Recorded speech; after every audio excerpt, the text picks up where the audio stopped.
నమస్తే. నేను మీ ఉమా. ఇప్పుడు రచయిత్రి అమృత సేకరించి పంపిన మహాభారతంలో ఓ పాత్ర అనే కథను విందాం.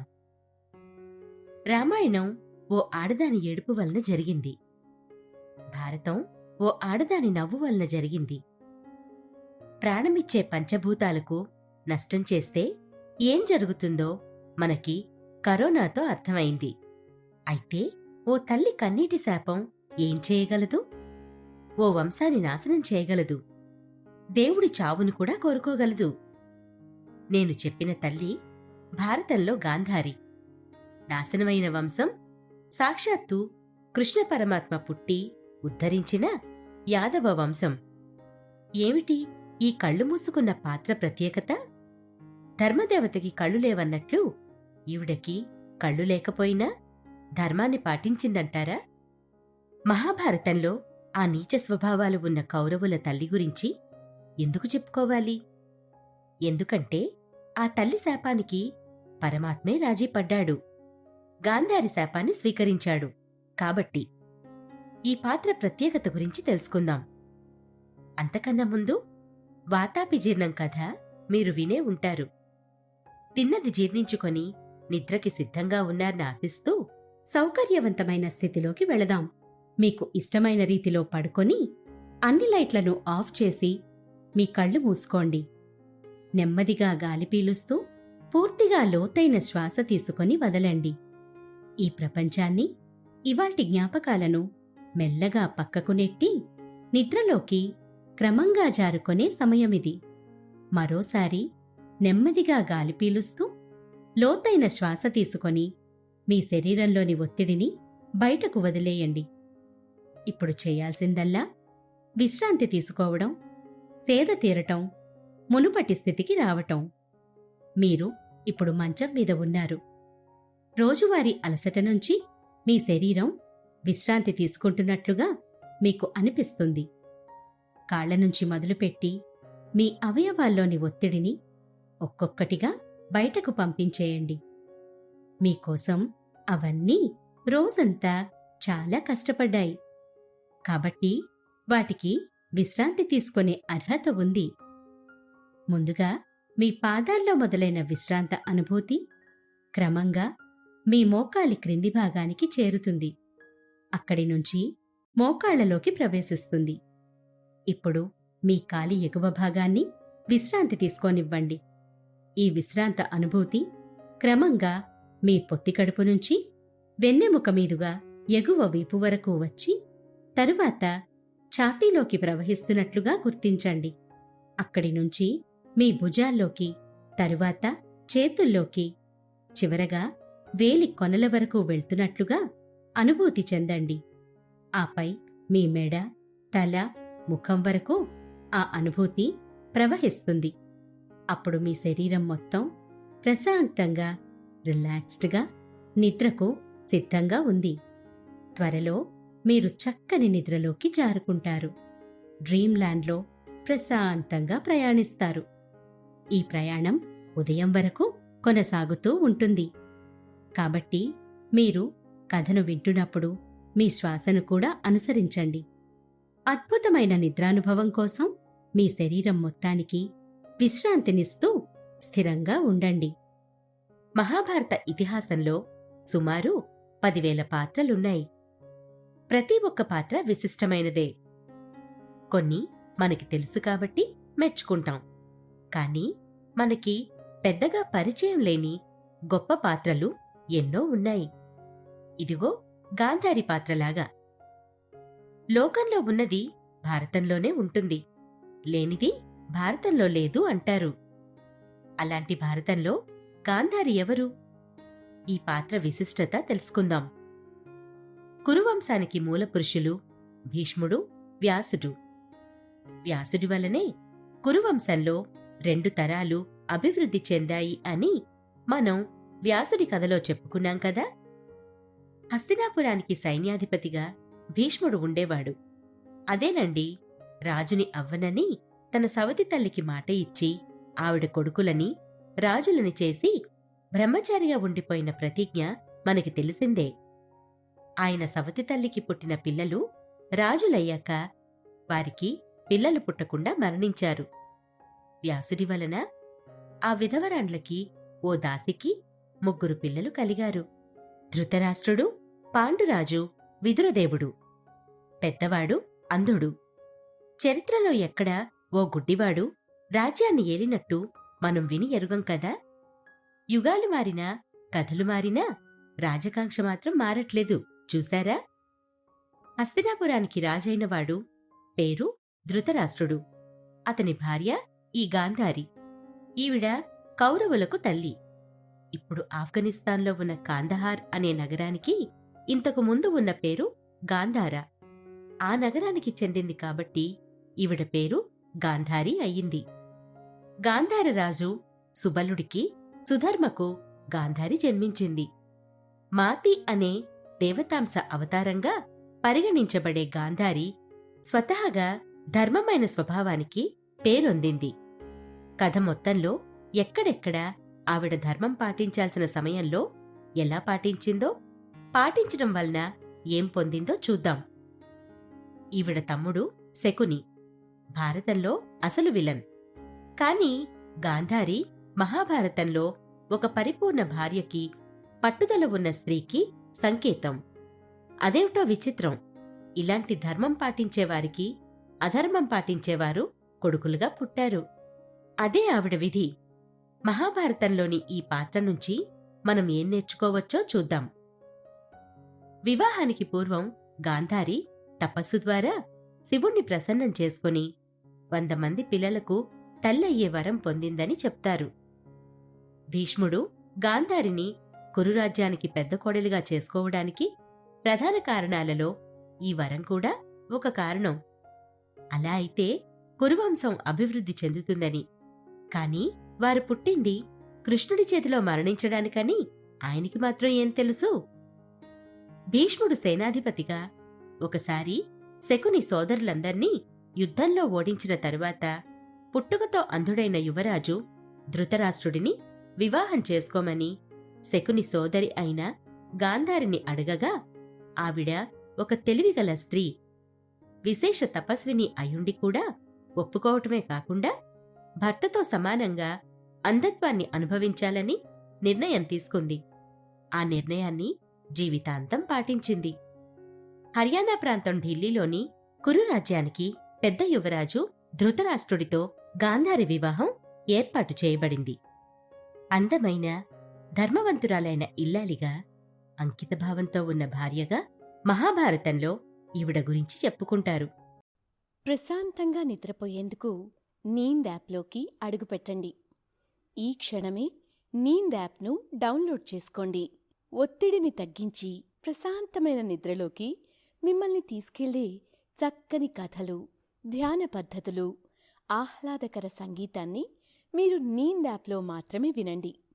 ఇవే కాకుండా పలు రకాల స్లీప్ ప్రోడక్ట్స్ అయిన sleep gummies, milk mix, sleep tea bags గురించిన సమాచారం తెలుసుకోవచ్చు. ఈ ప్రోడక్ట్స్కి మీరు బానిస అయ్యే అవకాశమే లేదు. వీటిని వాడడం వల్ల మీకు ఎటువంటి సైడ్ ఎఫెక్ట్స్ కూడా ఉండవు. సంపూర్ణంగా నిద్రపోయేందుకు ఇవి సహకరిస్తాయి. మీ నిద్రానుభవాన్ని మరింత మెరుగుపరుస్తాయి. ఒక అంధుడిని వివాహం చేసుకోవాలని తెలుసుకున్నప్పుడు గాంధారి మనసులో ఏముంది అనేది ఏ ఇతిహాసంలోనూ లేదు. అంటే ఆవిడ ఇష్టపూర్వకంగా అంగీకరించి వివాహం చేసుకుంది. తనకు తాను కళ్లకు గంతలు కట్టుకోవడం ప్రేమకు, త్యాగానికి సంకేతంగా చెప్తారు. ఆవిడ ఆనందంగా తీసుకున్న నిర్ణయం తన తమ్ముడు శకునికి నచ్చలేదు. సంఘటనల పరిణామాలను ఓర్చుకోలేని శకుని చెల్లెలు భుజాలపై పడిన కష్టాలను జీర్ణించుకోలేకపోయాడు. ఆవిడకు జరిగిన అన్యాయానికి ప్రతీకారం తీర్చుకోవడానికి హస్తినాపుర రాజ్యంలో శాంతి లేకుండా చెయ్యాలని మౌన ప్రతిజ్ఞ చేసుకున్నాడు. గాంధారితో హస్తినాపురానికి వచ్చాడు. గాంధార నగరంపై హస్తినాపుర ఆక్రమణ యుద్ధంలో తన సోదరులందరూ చంపబడినందుకు భీష్ముడి మీద, కురువంశంపై కోపం పెంచుకున్న శకుని కురురాజవంశాన్ని నాశనం చేస్తానని ప్రమాణం చేసుకున్నాడు. దాయాదుల మధ్య గొడవలు, యుద్ధాలు జరగడంలో కీలక పాత్ర పోషించాడు. ఇతని గురించి, ఇతని బుద్ధి గురించి గాంధారికి తెలియదంటారా? తెలుసు. కాని పట్టుదలగల మహిళగా, నమ్మకమైన భార్యగా గాంధారి హస్తినాపురానికి వచ్చిన తర్వాత తన భర్త పట్ల గౌరవం, విధేయతతో ఉండేది. అంధుడైన భర్తతో అభద్రత సహజం. గాంధారి జీవితం అంత సులభం కాదు. పైగా సింహాసనానికి వారసుణ్ణి కనాలనే బాధ్యత ఆవిడపై పడింది. భర్తేమో తనకి పుట్టిన వారికే రాజ్యం కట్టబెట్టాలనుకునే స్వార్థపరుడు. అయినా భర్త లక్ష్యాన్ని ఆవిడ తీర్చాలనుకుంది. తన భర్త కోరినట్లు ఎప్పటికైనా సింహాసనానికి తన పిల్లలను వారసులుగా చేయటమే తన ఏకైక లక్ష్యంగా ఉండేది. ధర్మం పాటించే ఇల్లాలు భర్త ఎలాంటివాడైనా అతని లక్ష్యాన్ని తన లక్ష్యంగా చేసుకుంది. మరోవైపు ధృతరాష్ట్రుడి తమ్ముడు పాండురాజు శాపానికి గురై అడవులకు వెళ్ళిపోయినప్పుడు యువరాజుగా ఉన్న ధృతరాష్ట్రుడు ఏ అడ్డూ లేకుండా రాజయ్యాడు. ఆ సంతోషం పూర్తిగా అనుభవించేలోపే పాండురాజు భార్యలు కుంతి, మద్రి దుర్వాసముని మంత్రం ద్వారా గర్భం దాల్చారు. నిజానికి గాంధారి కూడా అప్పుడే గర్భవతయింది. కాని కుంతీదేవికి ధర్మరాజు పుట్టేశాడు. గాంధారికి గర్భం దాల్చి 2 సంవత్సరాలైనా ప్రసవం అవ్వలేదు. తనకన్నా ముందు కుంతీదేవికి పిల్లలు పుట్టడంతో తన పిల్లలకి సింహాసనం మీద అధికారం ఉందని, తన భర్త లక్ష్యం తప్పుతుందని, దానికి కారణం తానవుతుందేమోనని మదనపడిపోయింది. తన భర్త పుట్టుకకు కారణమైన వ్యాసుడిని ఆహ్వానించి సమస్యను పరిష్కరించమన్నారు. ఆయన పరిష్కారం చెప్పేలోపే తన గర్భాన్ని తానే బద్దలుగొట్టుకుంది. అలా చేసి ఉండకపోతే ఆవిడకు ఉన్న వరం వలన పాండవులని మించిన ధర్మాత్ములు పుట్టి ఉండేవారేమో. కాని విధికి విరుద్ధంగా నిర్ణయం తీసుకుంది. గాంధారి గర్భం నుండి ప్రాణంలేని మాంసపు ముద్ద బయటకు వచ్చినప్పుడు వ్యాసుడు 100 ముక్కలుగా చేసి 100 కుమారులను ఒక కుమార్తె పుట్టేలాగా ఇంకొన్ని రోజులపాటు నెయ్యి కుండలలో పొదిగించాడు. ఈ లోపల పిల్లల కోసం ఆగలేని తన భర్త ఒక దాసితో యయత్సుని కన్నాడు. అయితే అతని అదృష్టం ఏమిటంటే చివరి నిమిషంలో అయినా కృష్ణుడిని శరణాగతి వేడుకొని మహాభారతం, కురుక్షేత్ర యుద్ధంలో బ్రతికిపోయాడు. భర్త ఎలాంటి పనులు చేసినా భరించింది గాంధారి. గర్భం నుంచి బిడ్డ రాలేదని సహనం కోల్పోయిన ఇల్లాలు తన భర్త విషయంలో ఎంతో ఓర్పు ప్రదర్శించింది. నెయ్యి కుండలలో నుంచి 100 మంది కౌరవులు దుస్సల అనే ఆడపిల్ల జన్మించారు. మొదటి కుమారుడు దుర్యోధనుడు పుట్టినప్పుడు అనారోగ్య శకునాలు సంభవించటంతో చూసిన వ్యాసుడు, భీష్ముడు, విదురుడు మొదలగువారు పిల్లవాడు తమ రాజ్యానికి గొప్ప విధ్వంసం కలిగించవచ్చని ముందే తెలుసుకొని ఆ పిల్లవాణ్ణి గంగానది నీటిలోకి పడేయడమో లేదా చంపడమో చెయ్యాలని ధృతరాష్ట్ర దంపతులకు సలహా ఇచ్చారు. కాని వారు దానిని తిరస్కరించారు. గాంధారి దుర్యోధనుణ్ణి చూడడానికి ఆమె కళ్లగంతలు ఒకసారి విప్పింది. అప్పుడు ఒకే చూపులో ఆమె తన శక్తిని తన కొడుకు శరీరంలోకి పంపించింది.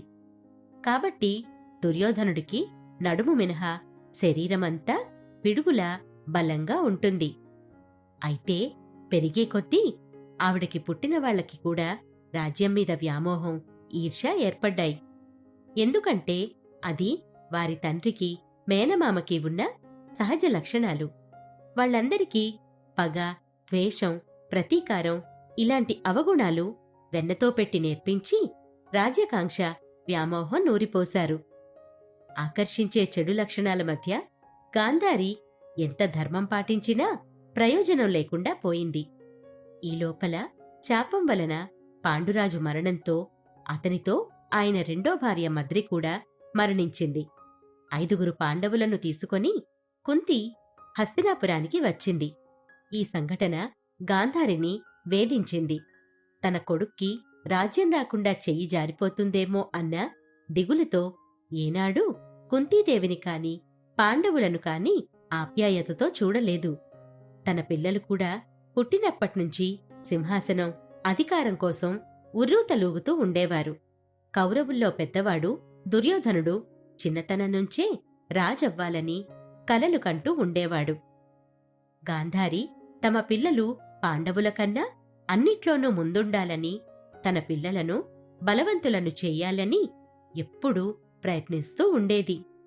వారికి చెడు మార్గంలో సహకరించే తండ్రి, మేనమామ ఉండడంతో వారి పనులకు అదుపు లేకుండా పోయింది. కొడుకుల మీద ప్రేమ వలన వారు చేసిన పనులను సరిదిద్దాల్సిన విచక్షణ ఉన్న పెద్దగా వారిలో మార్పు తీసుకురాలేకపోయింది గాంధారి. తన కొడుకులని నీతి మార్గంలో పెట్టి సరైన పద్ధతిలో సింహాసనం పొందేలా ఆకర్షించలేకపోయింది. కౌరవులు పెరిగే కొద్దీ వారిలో క్రూర ఆలోచనలు మొదలయ్యాయి. కళ్ళుండి చూడలేకపోయిన గాంధారి చూడాల్సినవి మనసుతో చూడనే చూసింది. అందుకని అన్నదమ్ముల బిడ్డలు మీరు, వైరం వద్దని పిల్లలకు చెప్తూనే వచ్చింది. ఒక ఆడదాన్ని నిండు సభలో అవమానించిన పాపం తన పిల్లలని వదలదని కూడా గాంధారికి తెలుసు.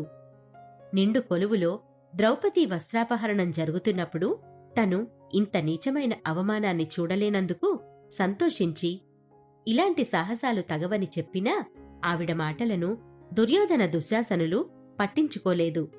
ఆ తర్వాత తన కొడుకులు మాట తప్పి పాండవులకు ఇవ్వాల్సిన రాజ్యం ఇవ్వకపోయేసరికి యుద్ధం అనివార్యమయ్యింది. అప్పుడు యుద్ధంలో తలపడేది శ్రీకృష్ణ పరమాత్మతో అని కూడా తనకి తెలుసు. యుద్ధం ప్రారంభం కాబోయే చివరి నిమిషంలోనైనా ఆపమని కృష్ణుడిని వేడుకుంది గాంధారి. ప్రశాంతంగా నిద్రపోయేందుకు నీంద్ యాప్లోకి అడుగుపెట్టండి. ఈ క్షణమే నీంద్ యాప్ను డౌన్లోడ్ చేసుకోండి. ఒత్తిడిని తగ్గించి ప్రశాంతమైన నిద్రలోకి మిమ్మల్ని తీసుకెళ్లే చక్కని కథలు, ధ్యాన పద్ధతులు, ఆహ్లాదకర సంగీతాన్ని మీరు నీంద్ యాప్లో మాత్రమే వినండి. ఇవే కాకుండా పలు రకాల స్లీప్ ప్రోడక్ట్స్ అయిన sleep gummies, milk mix, sleep tea bags గురించిన సమాచారం తెలుసుకోవచ్చు. ఈ ప్రోడక్ట్స్కి మీరు బానిస అయ్యే అవకాశమే లేదు. వీటిని వాడడం వల్ల మీకు ఎటువంటి సైడ్ ఎఫెక్ట్స్ కూడా ఉండవు. సంపూర్ణంగా నిద్రపోయేందుకు ఇవి సహకరిస్తాయి. మీ నిద్రానుభవాన్ని మరింత మెరుగుపరుస్తాయి. వేడుకుంది గాంధారి. కాని అప్పటికే చాలా ఆలస్యమయ్యింది. యుద్ధానికి బయలుదేరిన దుర్యోధనుడు దీవించమని అడిగితే, ధర్మం బేతల ననూనమగు విద్ద మాతలకు నెట్లైన సిద్ధమగు అని పలికింది. అంటే ధర్మం ఎటు ఉంటే అటే విజయం ఉంటుంది అని చెప్పింది. గాంధారి మాటకు తిరుగులేదు. నీకే విజయం సిద్ధిస్తుంది అని కొడుకుని దీవించి ఉండవచ్చు. అలా చేస్తే అన్యాయంగా తన కొడుకులు రాజులవుతారని తనకు తెలుసు.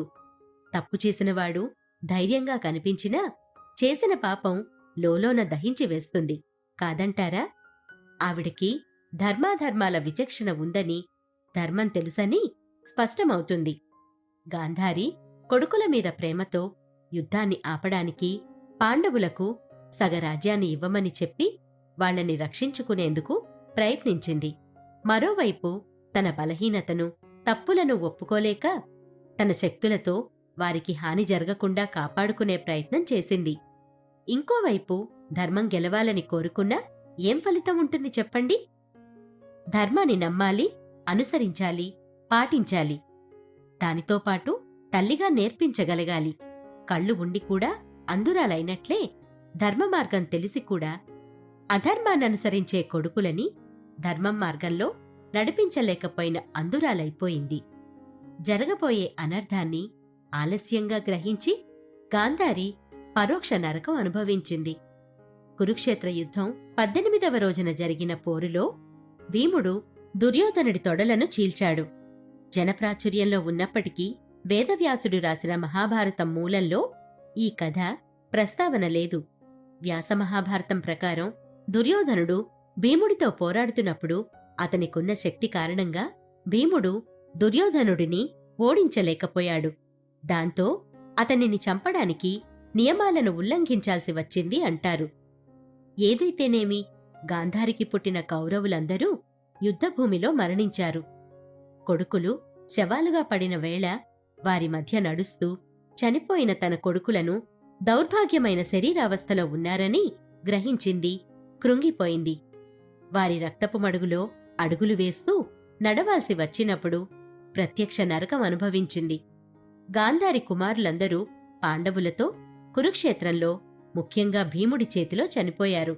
ఈ వార్త విన్న తరువాత కళ్లకు కట్టిన గంతలకు ఉన్న చిన్న రంధ్రం ద్వారా ఆమె చూపు ధర్మరాజు బొటనవేలు మీద పడిందని, ఆమె కోపం, శక్తి కారణంగా ఆయన బొటనవేలు నల్లగా మారిందని చెప్తారు.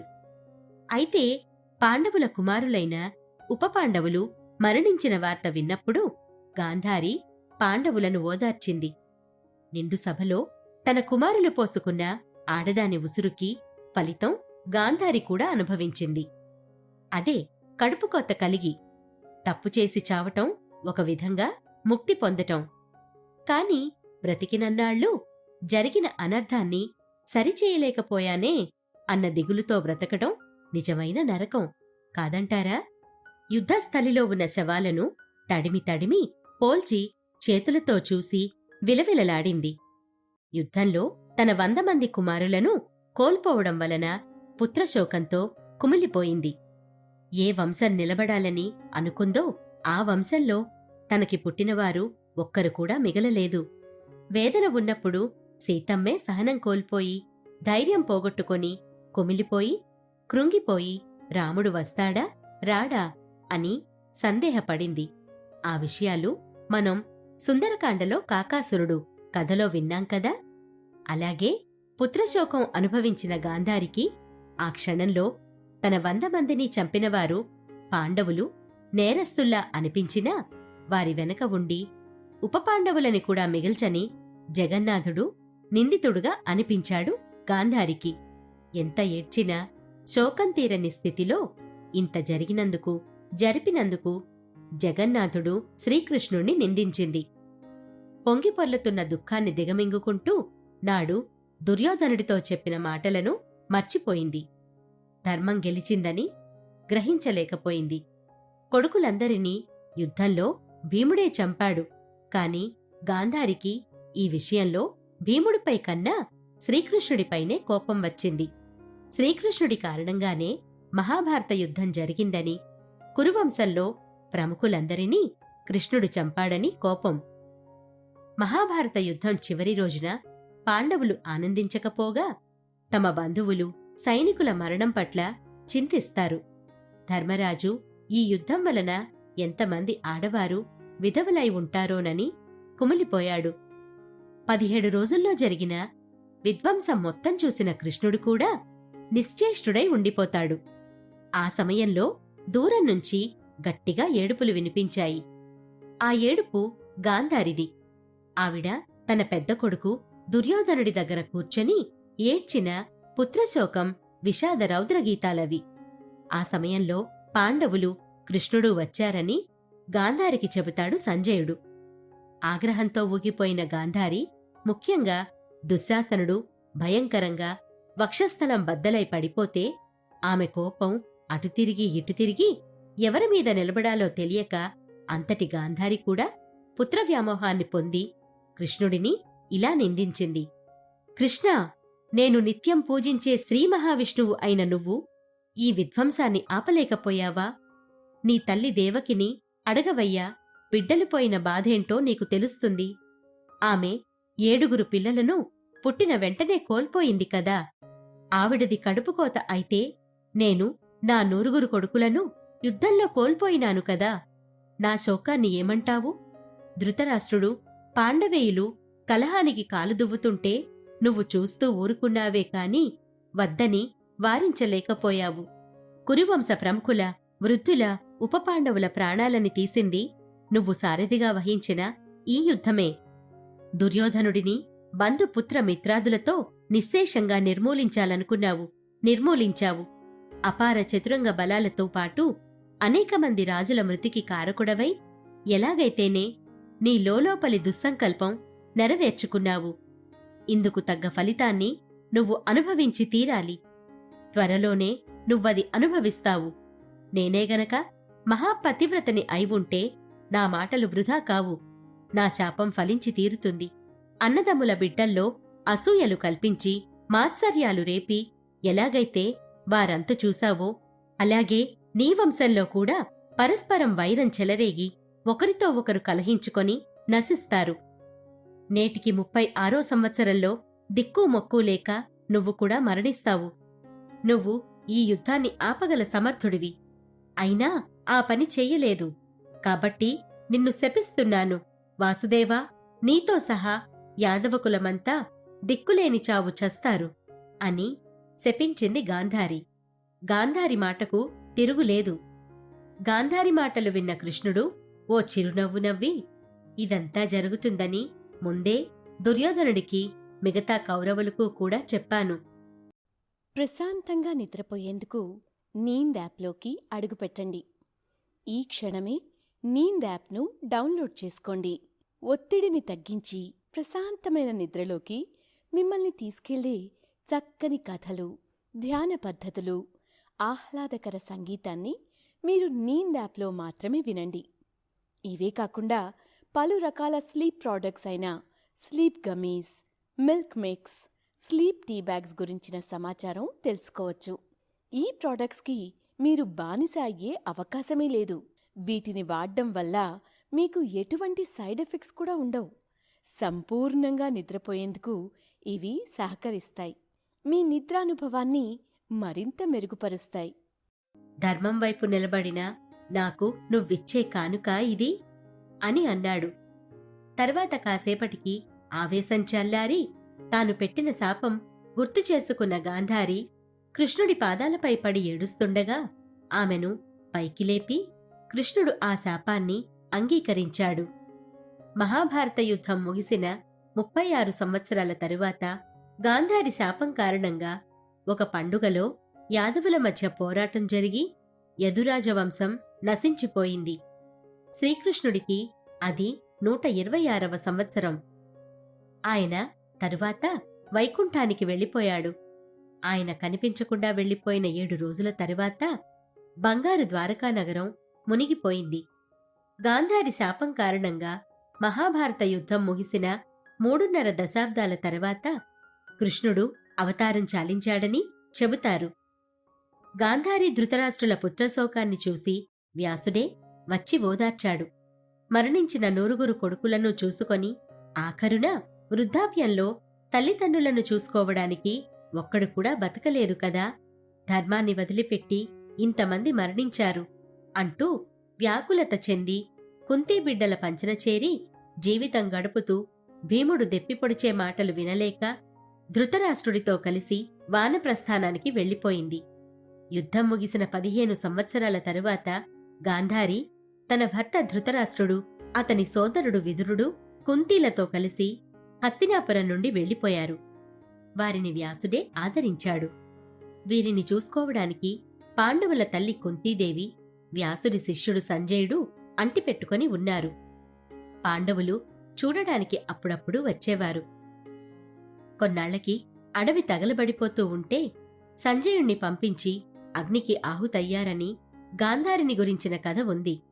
కళ్ళుండి చూపు లేకపోయినా దృష్టి ఉన్న పాత్రగా గాంధారి మహాభారతంలో నిలిచిపోయింది. విధి ఎంత విచిత్రమైందో చూడండి. ఏ తల్లిని చూసి ఈర్ష్య పెంచుకుందో అదే కుంతీదేవి సేవలు చివరి వరకు అందుకుంది గాంధారి. కుంతీదేవి కొడుకులకు అన్యాయం చేసినా ఆ తల్లి తనపై చూపించే క్షమాగుణం చూసి బ్రతికినన్నాళ్లు కుమిలిపోయింది. నువ్వు ఆపాలనుకుంటే ఆపగలిగేవాడివి, కాని ఆపలేదు. నీ వంశం కూడా ఇలాగే నాశనమవుతుంది అని శపించిన తల్లి ధర్మం వైపు నిలబడిన పాండవులను, తన కొడుకులను చంపినా క్షమించగలిగింది. కృష్ణుడి నిష్క్రమణ తరువాత కలియుగం ప్రారంభంలో పాండవులు వానప్రస్థానం చేయాలని నిర్ణయించుకున్నారు. ధర్మరాజు అర్జునుడి మనవడు పరీక్షిత్ను రాజుగా ఉంచి యుద్ధంలో మిగిలిన ఏకైక కౌరవుడు యుయుత్సుడికి రాజ్యాన్ని పర్యవేక్షించే బాధ్యతను అప్పగించాడు. ఇతను ధృతరాష్ట్రుడి వలన ఓ దాసికి పుట్టినవాడు. ఇంతకీ కుంతీతో పోలిస్తే గాంధారి మంచిదా చెడ్డదా? అసలు తల్లులను పోల్చగలమా? చెడ్డ పరిస్థితులుంటాయేమో గాని చెడ్డ తల్లి ఉండదు. కుంతి మరియు గాంధారి ఇద్దరూ తమదైన రీతిలో సాత్వికమైన స్త్రీలు. సుఖాన్ని, ఆనందాన్ని వారి వారికున్న పరిస్థితుల్లో త్యాగం చేయడానికి సిద్ధపడినవారే. ఇద్దరిలోనూ లోపాలున్నాయి. ఇద్దరూ తల్లి ప్రేమను పంచగలిగారు. గాంధారి ఒక ఉత్తమ భార్యగా, భర్తే ప్రపంచంగా, పిల్లలే లోకంగా బ్రతికింది. అయితే గాంధారి పిల్లలని ధర్మమార్గంలో పెట్టడంలో విఫలమైంది. కొడుకులకు నీతివాక్యాలు చెప్పేసరికి జరగాల్సిన అనర్థం జరిగిపోయింది. తన తమ్ముడు శకుని ఎత్తులు గ్రహించలేకపోయింది. కళ్ళు ఉండి గుడ్డి అవటాన్ని ఎంచుకున్నా దూరదృష్టి లేక కీడు ఎంచలేకపోవటం తన తప్పే. అది ఆవిడ స్వయంగా చేసుకున్న అపరాధం. ఈ పాత్ర మనకు ఒక తల్లి తన పిల్లల్ని మంచి మార్గంలో పెట్టకపోతే ఎలాంటి అనర్థాలు వస్తాయో చెప్తుంది. గుడ్డిగా మనుషులను అనుసరించటం ఎంత తెలివితక్కువ పనో నేర్పుతుంది. గాంధారి అంధుడైన తన భర్త ధృతరాష్ట్రునికి చూపుని ఇవ్వటం పోయి తన కళ్లకు గంతలు కట్టుకోవడం ఎంతవరకు న్యాయం? ఇలా చేయడం ద్వారా ఆవిడ తన భర్త, పిల్లలకు మార్గనిర్దేశం చేయడంలో విఫలమైంది. తన మాటలు వాళ్లు పట్టించుకొని ఉండకపోయినా వారిని చెడిపోయేందుకు తన సోదరుడు శకునికి అవకాశమిచ్చింది. కొడుకులు స్వార్థపరులుగా పెరిగారు. వారు నమ్మినది సాధించుకోవటానికి ఎంత చెడ్డ మార్గాన్నైనా ఎంచుకున్నారు. ఎందరు వద్దని చెప్పినా వినలేదు. అహంకారం వినాశ కారణం. కథలో పరశురాముడు దుర్యోధనుడికి దంభోద్భవుడు అనే రాజు గురించి కూడా చెప్పి అహంకారం తగదని, యుద్ధం వద్దని చెప్పాడు. మీరు వినే ఉంటారు. అయితే కృష్ణుడు వినయంగా గాంధారి శాపాన్ని ఎందుకు అంగీకరించాడు? ఆయన తలుచుకుని ఉంటే గాంధారి శాపాన్ని ఉపసంహరించుకునేలా చేయగలడు. కాని గాంధారి మాటలకు తిరుగు ఉండకూడదని, ఆ మాటలు నిజమవ్వాలనే ఆయన కోరుకున్నాడు. పైగా గాంధారి అన్నీ తెలిసిన జ్ఞానదేవత, మతి అంశ. గాంధారి శాపం న్యాయమైనదని కృష్ణుడు నమ్మాడు. కాలక్రమంలో జరగబోయేది ఆయనకు తెలుసు. దానికి గాంధారి శాపం అవసరం. అది ముందుగా నిర్ణయించబడిందని, రాసిపెట్టిందని, అలా పలికించింది కూడా ఆయన లీలేనని తెలియాల్సింది మనకే. ఈవిడని ఆదర్శంగా తీసుకునేనేమో ధర్మదేవత కళ్ళు మూసేశాం. కళ్లతో చూసినవి నిజాలని నమ్మకుండా, పక్షపాతం లేకుండా ఉండాలని.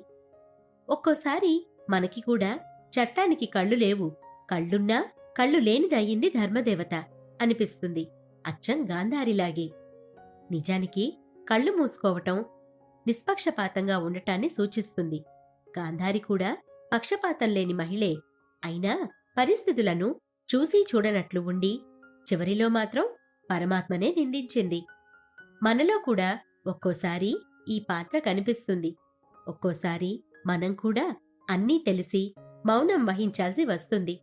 తప్పని తెలిసి అంగీకరించాల్సి వస్తుంది.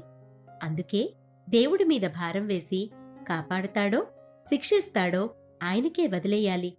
కుంతీదేవిలా ఉండాలో, గాంధారిలా ఉండాలో మన చేతిలోనే ఉంది. రక్షించేవాడు, నడిపించేవాడు ఉన్నాడని నమ్మాలి. ధర్మం పట్టుకున్న వారిని ఎప్పుడూ వదిలిపెట్టడు పరమాత్మ. శుభరాత్రి. ప్రశాంతంగా నిద్రపోయేందుకు నీంద్ యాప్లోకి అడుగుపెట్టండి. ఈ క్షణమే నీంద్ యాప్ను డౌన్లోడ్ చేసుకోండి. ఒత్తిడిని తగ్గించి ప్రశాంతమైన నిద్రలోకి మిమ్మల్ని తీసుకెళ్లే చక్కని కథలు, ధ్యాన పద్ధతులు, ఆహ్లాదకర సంగీతాన్ని మీరు నీంద్ యాప్లో మాత్రమే వినండి. ఇవే కాకుండా పలు రకాల స్లీప్ ప్రోడక్ట్స్ అయిన sleep gummies, milk mix, sleep tea bags గురించిన సమాచారం తెలుసుకోవచ్చు. ఈ ప్రోడక్ట్స్కి మీరు బానిస అయ్యే అవకాశమే లేదు. వీటిని వాడడం వల్ల మీకు ఎటువంటి సైడ్ ఎఫెక్ట్స్ కూడా ఉండవు. సంపూర్ణంగా నిద్రపోయేందుకు ఇవి సహకరిస్తాయి. మీ నిద్రానుభవాన్ని మరింత మెరుగుపరుస్తాయి.